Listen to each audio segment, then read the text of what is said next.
Hello friends, welcome to my channel defence practice class. Defence practice class চ্যানেলের তরফ থেকে তোমাদের সবাইকে জানাই স্বাগত। প্রত্যেক দিনের মতো আজকেও চলে এসেছি আরেকটি নতুন ক্লাস নিয়ে। আজকের এই ক্লাসে আমরা আলোচনা করতে চলেছি পশ্চিমবঙ্গ গ্রাম পঞ্চায়েত এক্সাম সম্বন্ধে কিছু গুরুত্বপূর্ণ প্রশ্ন উত্তর। তাছাড়াও ফ্রেন্ডস, এই প্রশ্নগুলো আপকামিং যে সমস্ত এক্সাম রয়েছে সমস্ত এক্সামের জন্য খুবই গুরুত্বপূর্ণ হতে চলেছে। তাই আজকের এই ক্লাসটি প্রথম থেকে শেষ পর্যন্ত দেখো এবং লাস্টে তোমরা কত স্কোর করতে পারলে অবশ্যই নিচে কমেন্ট বক্সে কমেন্ট করে জানাবে। তো চলো শুরু করা যাক আজকের ক্লাসের আমাদের প্রথম প্রশ্ন। প্রথম প্রশ্নতে কি বলা রয়েছে দেখো। প্রথম প্রশ্নতে বলা রয়েছে যে কোন ভিটামিনের অভাবে প্রজনন ক্ষমতা হ্রাস পায়। চারটি অপশান রয়েছে, সঠিক উত্তর নিচে কমেন্ট বক্সে কমেন্ট করে জানাও। প্রত্যেকটি প্রশ্নের জন্য রয়েছে 5 সেকেন্ড সময়। এই প্রশ্নের সঠিক উত্তরটি হয়ে যাবে vitamin E. Option C is the correct answer. মনে রাখবে ভিটামিন ই। ভিটামিন ই এর কথা যদি বলা হয়, এর অভাবে প্রজনন ক্ষমতা হ্রাস পায়, বন্ধ্যাত্ব, পেশি এবং জননাঙ্গের বৃদ্ধি ব্যাহত হয়। এই পয়েন্টটি তোমরা মনে রাখবে। এছাড়াও তোমরা মনে রাখবে ভিটামিন ই এর রাসায়নিক নাম। ভিটামিন ই এর রাসায়নিক নাম হচ্ছে টোকোফেরল। টোকোফেরল। আমরা ভিটামিন সম্বন্ধে যে ক্লাসটি করেছিলাম সেখানে বিস্তৃতভাবে আলোচনা করেছিলাম ভিটামিন সম্বন্ধে।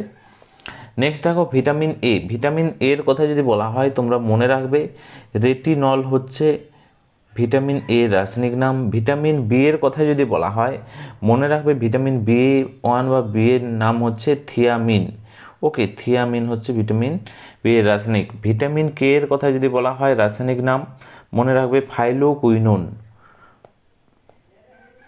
ফাইলোকুইনোন। এই পয়েন্টগুলো তোমাদের মনে রাখলেই যথেষ্ট। এছাড়াও তোমরা আর কিছু পয়েন্ট মনে রাখবে যেগুলো তোমাদের পরীক্ষাতে আসে। মনে রাখবে ভিটামিন এর কথা যদি বলা হয় এর অভাবে কি রোগ হয়, তোমরা মনে রাখবে এটা রাতকানা রোগ হয়। রাতকানা রোগ হয়। ওকে, ভিটামিন বি এর কথা যদি বলা হয় বা বিয়নের অভাবে বেরি রোগ হয়। এটাও তোমরা মনে রাখবে বেরি রোগ হয়। থিয়ামিন রাসায়নিক নাম এবং টোকোফেরল হচ্ছে ভিটামিন ই এর রাসায়নিক নাম এবং এর অভাবে তোমাদেরকে বলেইছি বন্ধ্যাত্ব হয়, পেশি বা জননাঙ্গের বৃদ্ধি ব্যাহত হয়।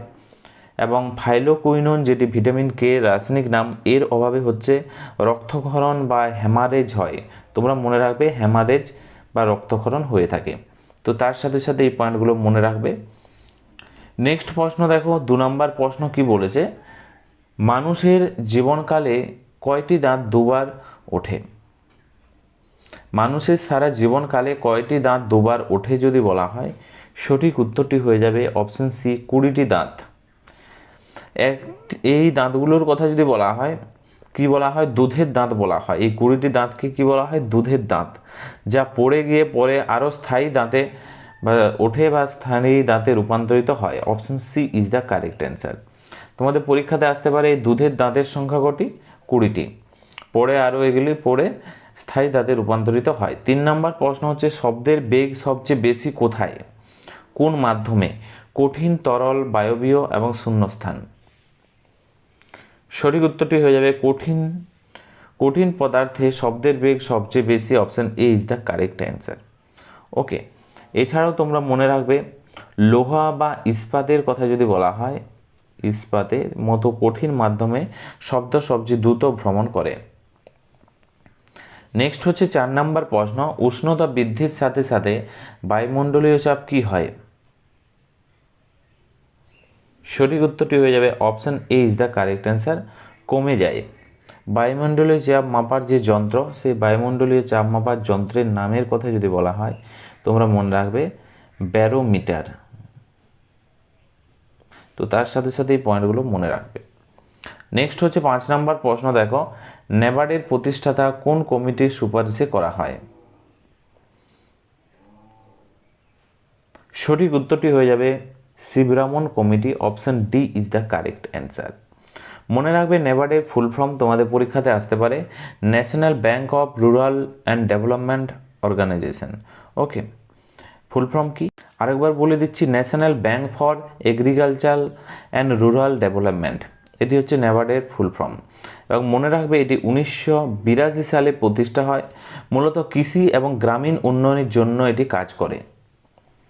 নেক্সট প্রশ্ন হচ্ছে 6 নম্বর প্রশ্ন, বোড়ো উপজাতি কোথায় বসবাস করে? সঠিক উত্তরটি হয়ে যাবে option A is the correct answer, Garo পাহাড়ে। মনে রাখবে এটি ভারতের উত্তর পূর্বাঞ্চলের একটি উল্লেখযোগ্য উপজাতি গোষ্ঠী হচ্ছে গারো উপজাতি। ওকে, আসাম এবং মেঘালয়ে এই উপজাতি দেখা যায়। এবং গারো পাহাড়ের কথা যদি বলা হয়, ওয়েস্ট গারো হিল বা যদি কথা বলা হয়, এগুলি সব হচ্ছে মেঘালয়। ওকে, উত্তর পূর্ব ভারতে এই উপজাতি লক্ষ্য করা যায়। নেক্সট হচ্ছে 7 নম্বর প্রশ্ন, পাকিস্তানের জাতীয় পশু কি? 4টি অপশনের মধ্যে সঠিক উত্তরটি হয়ে যাবে option C is the correct answer, মারখোর। মারখোর হচ্ছে এক প্রজাতির বন্য ছাগল যা পাহাড়ি এলাকায় পাওয়া যায় দেখতে। Option C is the correct answer, এটি হচ্ছে পাকিস্তানের জাতীয় পশু। 8 নম্বর প্রশ্ন হচ্ছে বাতাসের বেগ পরিমাপকারী যন্ত্রের নাম কি? এই প্রশ্নের সঠিক উত্তরটি কী হবে? Anemometer. Option C is the correct answer, বাতাসের বেগ পরিমাপকারী যন্ত্র। আবহাওয়া দপ্তরে বাতাসের গতিবেগ ও দিক নির্ণয় করতে এটি ব্যবহার করা হয়। অপশন সি সঠিক উত্তর হবে। এর পাশাপাশি এক্সট্রা যে পয়েন্টগুলো রয়েছে সেগুলো আলোচনা করে দিচ্ছি। যেমন ব্যারোমিটারের কথা যদি বলা হয়, সেটা মনে রাখবে বায়ুর চাপ পরিমাপ করা হয়।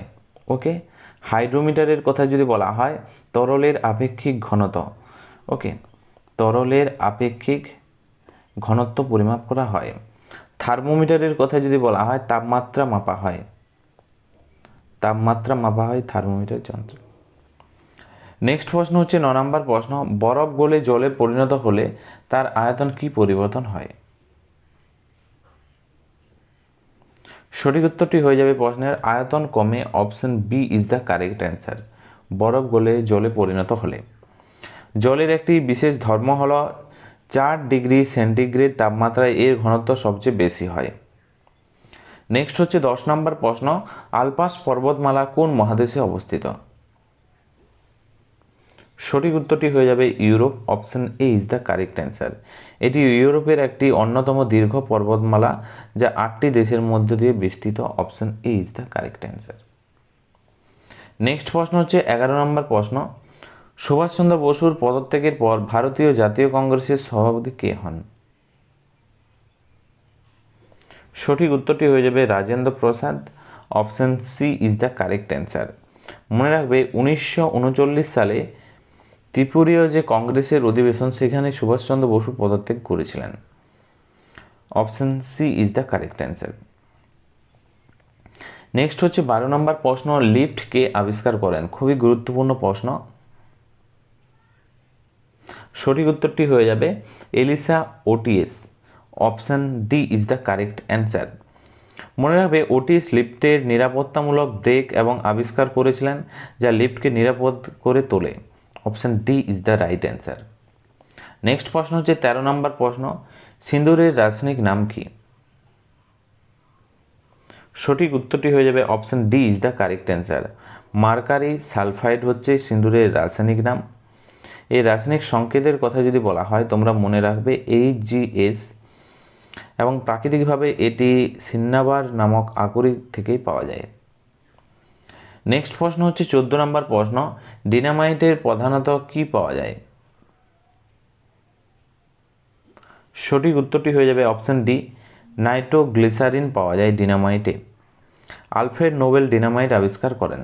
অপশন ডি সঠিক উত্তর। 15 নম্বর প্রশ্ন হচ্ছে সমুদ্রের জল থেকে কোন পদার্থটি নিষ্কাশন করা হয়? 4টি অপশনের মধ্যে সঠিক উত্তর হয়ে যাবে bromine. Option D is the correct answer, বিয়ার দ্বারা প্রকাশ করা হয়। ব্রোমিন সাধারণত তাপমাত্রায় তরল অবস্থায় থাকা একটি অধাতু। নেক্সট হচ্ছে 16 নম্বর প্রশ্ন, ব্রিক্সের যোগদানকারী পঞ্চম দেশটি কোনটি?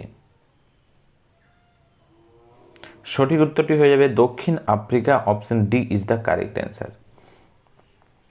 2010 সালে দক্ষিণ আফ্রিকা যুক্ত হওয়ার পর ব্রিক্স নামটি পরিবর্তন হয়ে কি রাখা হয়েছে? নামটি পরিবর্তন করে রাখা হয়েছে BRICS। নেক্সট হচ্ছে 17 নম্বর প্রশ্ন, পেট্রোল প্রধানত কিসের মিশ্রণ? সঠিক উত্তরটি হয়ে যাবে এখানে অ্যালকেনের মিশ্রণ। Option A is the correct answer. পেট্রোলকে গ্যাসোলিনও বলা হয়, যা পেট্রোলিয়াম পরিশোধন করে পাওয়া যায়। Option A is the correct answer. Next হচ্ছে 18 নম্বর প্রশ্ন, আরডিএক্স এর পূর্ণরূপ কি? Full form of RDX. এই প্রশ্নের সঠিক উত্তরটি হয়ে যাবে রিসার্চ অ্যান্ড ডেভেলপমেন্ট এক্সপ্লোজিভ। এটি হচ্ছে আরডিএক্স এর full form. Option C is the correct answer. এটি একটি অত্যন্ত শক্তিশালী রাসায়নিক বিস্ফোরক। নেক্সট হচ্ছে 19 নম্বর প্রশ্ন, পৃথিবীতে প্রথম জীবের উৎপত্তি কোথায় হয়েছে? চারটি অপশনের মধ্যে সঠিক উত্তরটি হয়ে যাবে জলে। Option D is the correct answer. বিজ্ঞানীদের মতে আদিম মহাসাগরের প্রথম এককোষী জীবের উদ্ভব ঘটেছে জলে। Option D is the correct answer. Next হচ্ছে 20 নম্বর প্রশ্ন, প্রাচীনকালে সাতবাহনদের রাজধানী কোথায় ছিল? প্রাচীনকালে সাতবাহনদের রাজধানীর কথা যদি বলা হয়, এই প্রশ্নের সঠিক উত্তরটি হয়ে যাবে প্রতিষ্ঠানে ছিল। Option A is the right answer.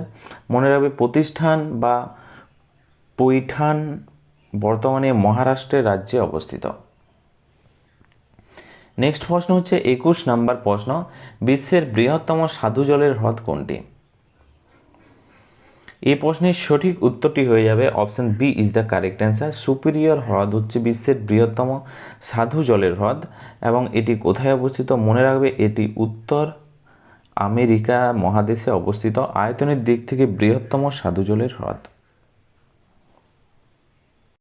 তো ফ্রেন্ডস, এগুলোই ছিল আজকের ক্লাসের আমাদের গুরুত্বপূর্ণ কিছু প্রশ্ন উত্তর এবং আজকের এই ক্লাসের লাস্ট প্রশ্ন, যে প্রশ্নগুলো তোমাদের জন্য সঠিক উত্তর তোমরা নিচে কমেন্ট বক্সে কমেন্ট করে জানাবে। প্রথমত তোমরা নিচে কমেন্ট বক্সে কমেন্ট করো যে নিকোটিন কোথায় পাওয়া যায়। ওকে, নিকোটিন এর উৎস কী? 2 নম্বর হচ্ছে তোমরা নিচে কমেন্ট বক্সে রেসাপিনের উৎস কী? রেসাপিনের উৎস কী? ওকে, নিকোটিন এবং রেসাপিনের উৎস কি? সঠিক উত্তর নিচে কমেন্ট বক্সে কমেন্ট করে জানাও এবং তোমরা কত স্কোর করতে পারলে সেটাও নিচে কমেন্ট বক্সে কমেন্ট করে জানাবে। ভিডিওটি যদি ভালো লেগে থাকে অবশ্যই তোমরা লাইক করো এবং তোমাদের বন্ধুদের সাথে ভিডিওটি শেয়ার করো। আজকের ক্লাসটি আমরা এখানেই শেষ করছি। Thank you for watching. Jai Hind, Jai Bharat.